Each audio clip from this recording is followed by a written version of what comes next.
경제의 원칙에서 더 많은 비용을 지불하면 더 많은 것을 받는다라고 하는 것은 상식에 가까운 사실입니다.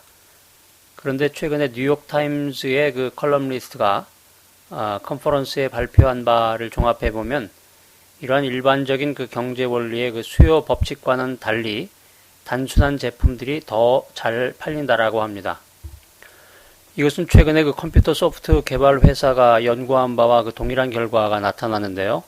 그 소프트웨어의 그 프로그램의 기능을 매년마다 10%씩 축소를 하니까 10%의 그 판매량이 더 늘었다라고 하는 것입니다. 자, 그렇다면 왜 단순한 제품들이 더 잘 많이 팔릴까 하는 생각을 한번 해볼까요? 사람들은 왜 더 간단한 것을 더 선호할까?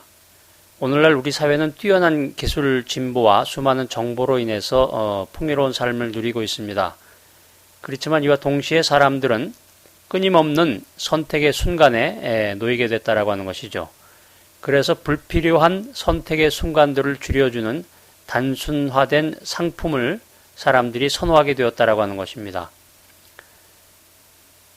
자, 그런데 단순화라는 그런 작업은 단지 그 어떤 상품의 기능에 머물러 있진 않고 단순화는 무엇이 중요하며 어떤 것이 가치가 있는지에 대한 그 판단의 문제 영역으로까지 확장된다라고 하는 것입니다. 그래서 우리들은 영적 리더로서 우리가 중요성과 가치를 두고 있는 것이 과연 무엇인지를 단순화할 수 있는 그런 능력을 배양해야 된다라고 하는 것입니다. 자, 그러면은 영적 리더의 사역을 어떻게 단순화할 수 있는지, 그리고 이를 통해서 얻을 수 있는 그 최종적인 유익은 무엇인지에 대해서 한번 살펴보고자 합니다. 불필요한 것은 과감히 제거하라. 단순화하는 가장 간단한 방법 중에 하나가 필요하지 않는 것은 없애버리는 것입니다. 물론 이 과정을 거치기 전에 무엇을 없애버릴지를 신중히 생각해야 되겠죠. 왜냐하면 사람들은 사용하기 쉬운 단순화된 것을 원하긴 하지만 그것으로 하고 싶은 일을 할 수 있기를 또 바라기 때문이죠. 하지만 본질을 심각하게 손상하는 것이 아니라면은 과감히 없애야 된다라고 하는 것입니다. 그 다음에 우리의 사역 현장을 보면 백화점식으로 이거저거 그냥 여러 가지를 나열해서 사역이 이렇게 복잡하게 되어 있는데 사역을 나열하기보다는 핵심적인 사역을 제외하고는 과감히 없애버리는 지혜가 필요하다라고 하는 것입니다. 그 대신에 이때 남겨진 핵심 사역의 질을 높여야 하겠죠. 그래서 투자되는 에너지를 집중해야 된다라는 것입니다. 그리고 핵심 사역의 질을 높여라. 그러면 사역의 숫자는 줄어들지만 전체적으로 그 사역의 가치와 만족도는 업그레이드 된다라고 하는 것입니다. 자, 그 다음에 이제 조직화에 대한 문제인데요. 단순화하는 두 번째 방법은 조직화의 방법입니다.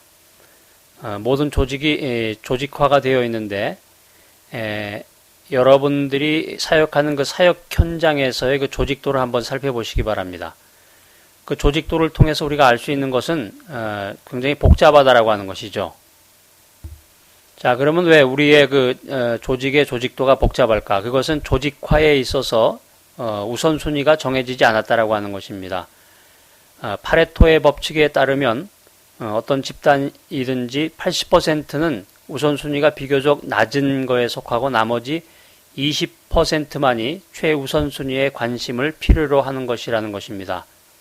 따라서 우선순위가 높은 사역이나 일들이 조직화를 통해서 강조되어야 한다라고 하는 것이죠.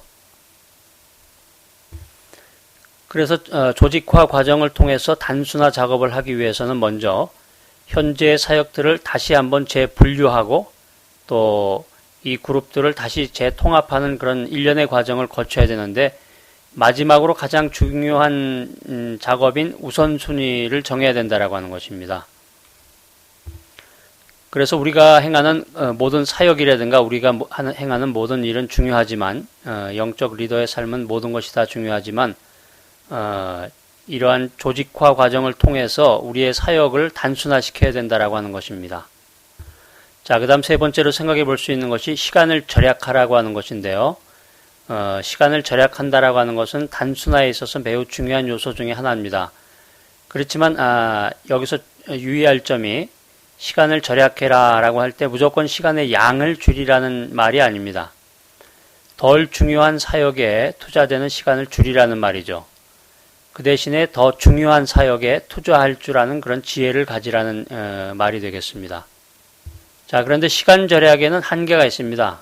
왜냐하면 우리가 가진 절대적인 시간의 양이 정해져 있죠. 그래서 하루를 이제 24시간이라고 정해놨는데 비록 우리가 시간의 그 양 자체를 늘릴 수는 없습니다. 그렇지만 그 시간으로부터 오는 그 압박, 그 푸시, 스트레스는 없앨 수가 있다라고 하는 것이죠. 그게 뭐냐면은 핵심 사역에 투자하는 것입니다. 가장 중요한 일, 시간의 우선순위를 정해서 가장 중요한 일에 우리가 시간 투자를 한다라고 하면은 그 시간으로부터 오는 그런 압박을 없앨 수 있다라고 하는 것입니다. 시간의 제약에 얽매이지 말고 중요한 일, 우선순위에 충분히 투자하는 것이 지혜로운 방법입니다. 그래서 가장 중요한 일에 대한 그 우선순위를 정하고 우선순위에 따라서 시간을 투자해야 된다라고 하는 것입니다. 자, 그 다음 네 번째는 경험 부분인데요. MIT 공대의 어떤 교수님이 가르치는 방법을, 티칭 방법을 익히는 그 연구를 했는데 다시 학생으로 돌아가서 그 석사 과정에 그 MBA 과정을 이수했을 때 큰 도움을 받았다라고 하는 그런 이야기를 한 적이 있습니다. 그 이 경험 덕분에 이 세상에서 제일 쉬운 일이 바로 자기가 하는 일이구나 하는 것을 깨달았다고 하는 것이죠. 우리가 구체적인 예를 들면 우리 교회의 주보에 실린 그 예배 순서를 보면서 우리 사역자가 리마인드해야 될 부분은 그 예배가 얼마나 지루하게 느껴질까, 그 예배에 참석한 그 회중들이 얼마나, 팔로워들이 얼마나 그 예배를 지루하게 느낄까 하는 것을 한번 리마인드해야 된다는 것입니다. 그래서 여기서 지금 말하고자 하는 골자는 여러분이 영적 리더로서 지금 하고 있는 사역의 대상자의 입장에서 그 사역을 경험해 보라고 하는 것입니다. 우리가 흔히 롤플레이라고 하는데요. 역할극, 상대방의 입장에 서서 생각해보고 재검토해보는 것을 의미합니다. 자, 이런 일련의 과정을 통하게 되면 무엇이 불필요한지, 그리고 무엇이 부수적인 것인지, 2차적인 것인지를 생각하게 된다는 것입니다. 어떤 재미있는 연구를 한 그 연구 결과가 나왔는데, 죽음을 앞둔 그 빈민자 보호소에는 환자들의 그 침대 옆에 소지품을 놓아두는 그 작은 선반이 하나씩 있다고 합니다. 그런데 그 위에는 반지와 사진이라든가 작은 메모지 같은 그런 사소한 물건들만이 올려져 있다고 합니다. 죽음을 앞둔 이들의 생의 마지막 순간에 간직하고 싶은 것은 무엇일까? 그것은 추억이라고 하는 것입니다. 그래서 우리들이 마지막으로 간직하고 싶은 것은 무엇인가? 라는 것을 생각하면서 나그네와 청지기의 정신으로 우리가 삶을 산다라고 하면은 우리의 삶이 또 우리의 사역이 보다 단순화될 수 있다라고 하는 것입니다. 우리의 삶은 비교적 복잡하지만 우리의 삶과 사역은 복잡하고 여러 가지 그 복합적인 요인이 많지만 우리가 나그네와 청지기의 정신을 가지고 우리 생의 마지막 순간을 생각한다라고 하면 우리의 삶과 모든 사역, 우리의 그 인생의 모든 일을 단순화할 수 있다라고 하는 것입니다. 그래서 꼭 필요한 일은 무엇일까? 소중한 사람과 사역은 무엇일까? 그 가장 중요한 본질에 우리의 그 인생의 남은 부분을 투자하는 그 단순화에 성공하는 여러분들이 되시길 바랍니다.